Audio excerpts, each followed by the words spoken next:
Hey learners, hope you all are doing well, and I'm sure you all are taking care of yourself. Let's start with our Python problem solving session, and I'm sure you're enjoying this problem solving session. Let's move to the next question without wasting time. The next question is write a program to accept n numbers from user and store it into list. I guess you're getting comfortable or you're getting used to list by referring to the previous questions. Return addition of all prime numbers from that list. Main Python program accept n number from user and pass each number to check prime function, which is part of our user defined module named as my num. In some previous problem, we have seen how to create a module. Now we'll create one module with the name my num, and in that you have to define function check prime. Name of the function from main Python file should be list prime. That is, list prime is the function which will take one list of elements and it should return the sum of all the prime numbers in that list. I guess you're understanding. As a sample input, see, enter number of elements. If number of elements are 11, will input 11 values. And the output should be the sum of all prime numbers. Let's solve it one by one. We will segregate this. It's little lengthy question. We will split up it into parts. First, we'll discuss about what is prime number and we'll write one function to check whether the number is prime or not. We'll define that function in one separate module and we'll give name to that as check prime. Then in the main program, we'll write one function to accept an element and then we'll write one more function to which will pass the list and it should return the sum of all the prime numbers in that list. Let's start with the solution. I've already started with PyCharm. Now I'm planning to show you one more IDE in meanwhile video. I'll be creating one separate video on one more one more editor similar to PyCharm, that is Visual Studio Code, and then we'll try to solve some problems in that IDE also. Let's create one more file. We'll give name to it as Q25. But before that, we forgot to create our own module. So what I'll do is I'll create one more file and the name of that file is my num, right? In this, we are going to define one function which will check whether the number is prime or not. Now, what is a prime number? I guess in some previous assignments, we have seen prime number problem that we are going to reuse here. Now, prime number is a number which is divisible by 1 and itself. So, all the numbers between 1 and n, it should not be divisible.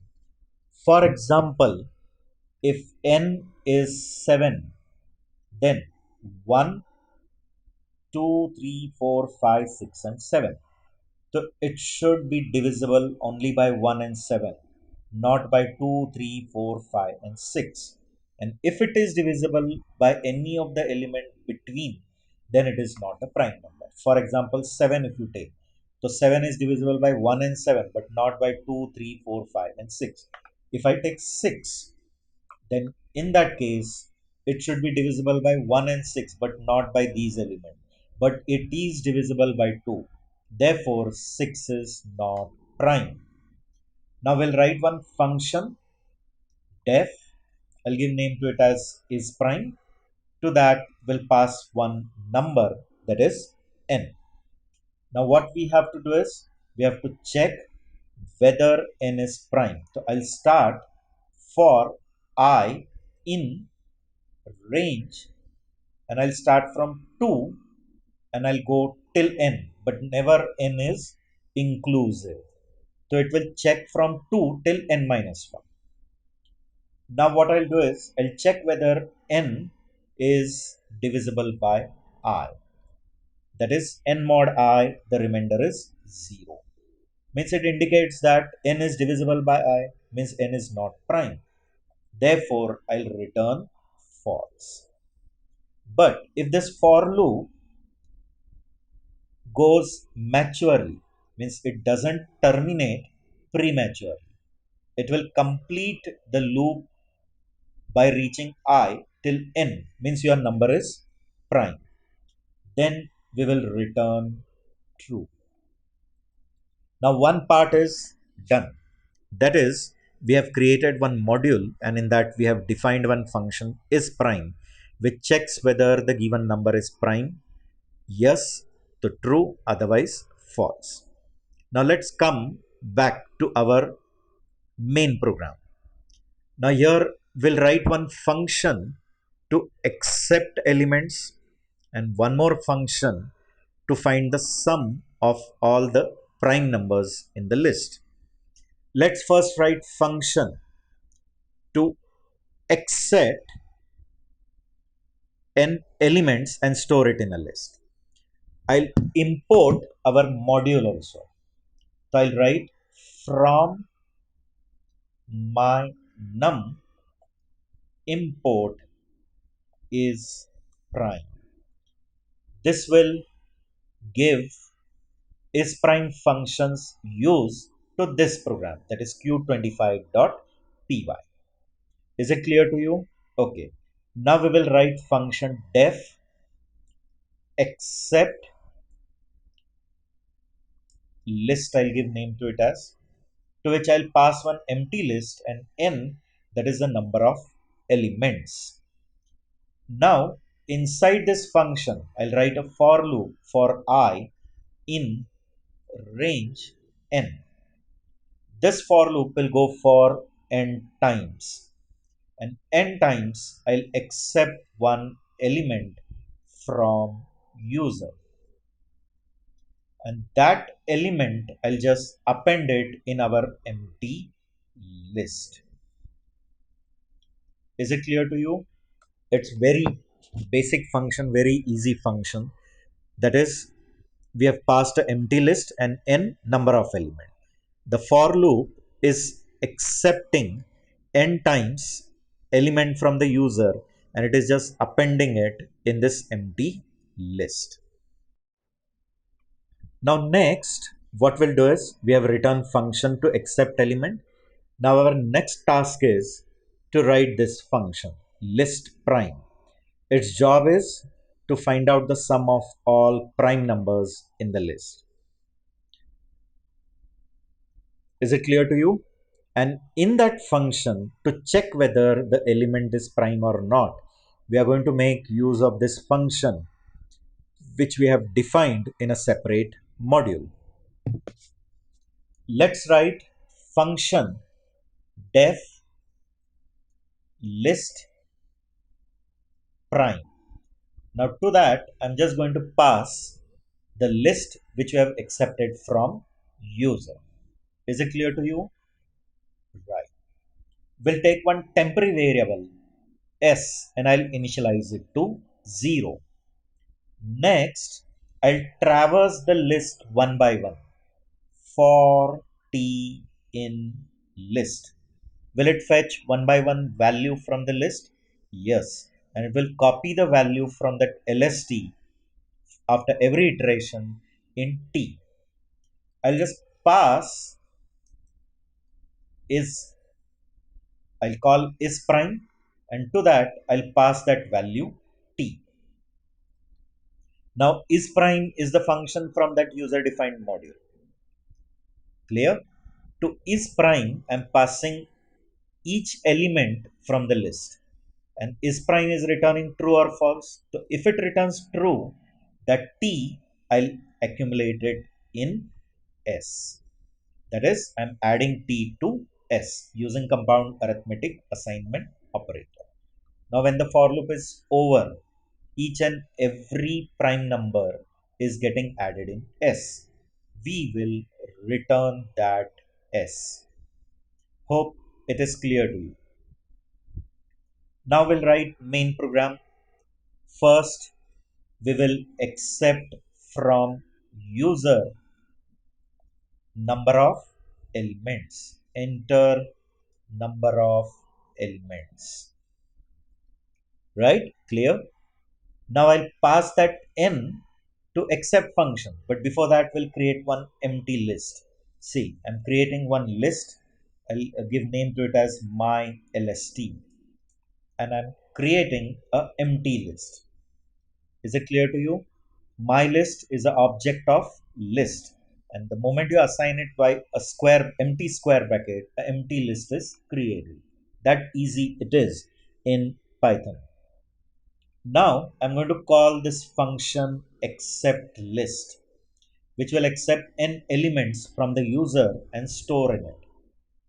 Accept, I'll pass my list to it and comma n. Now note that the actual is my LST and the formal is LST. But this both are one and the same thing.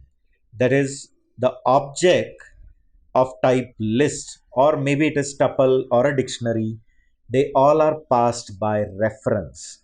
They are never passed by value.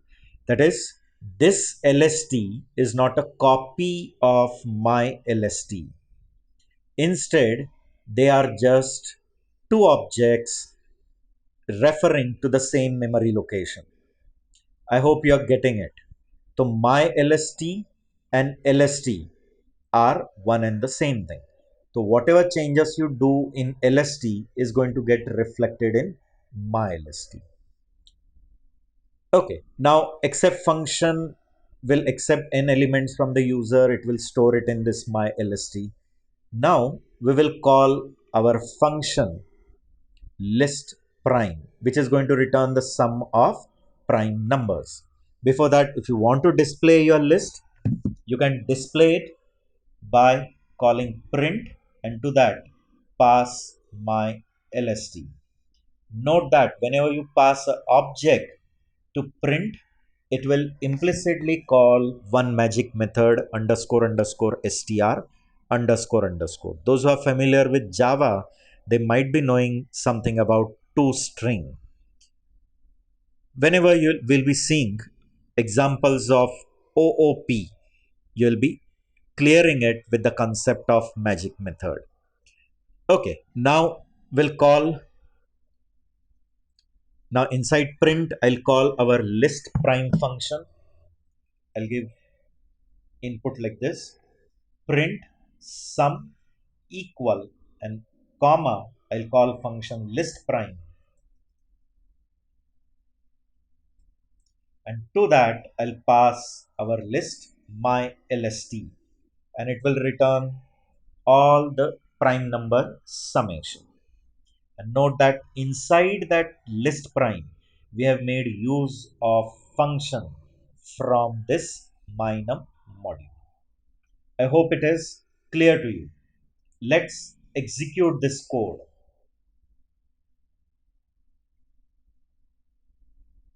It is asking for input. Suppose I give value 10. I'm entering 10 values, 7, 12, 11, 45, 17, 24, 23, 67, 15, 18. Now you can see, is it displaying the list as well? Yes. And it is returning the sum of those elements which are prime. that is 7, 11, 17, 23, 67. That's all. I hope you understood it. That's all for today. In the next session, we'll see more examples on more different concepts of Python. As always, keep learning, keep evolving. Don't forget to click on the bell icon. Please subscribe, like, and share our channel with your friends. Thank you.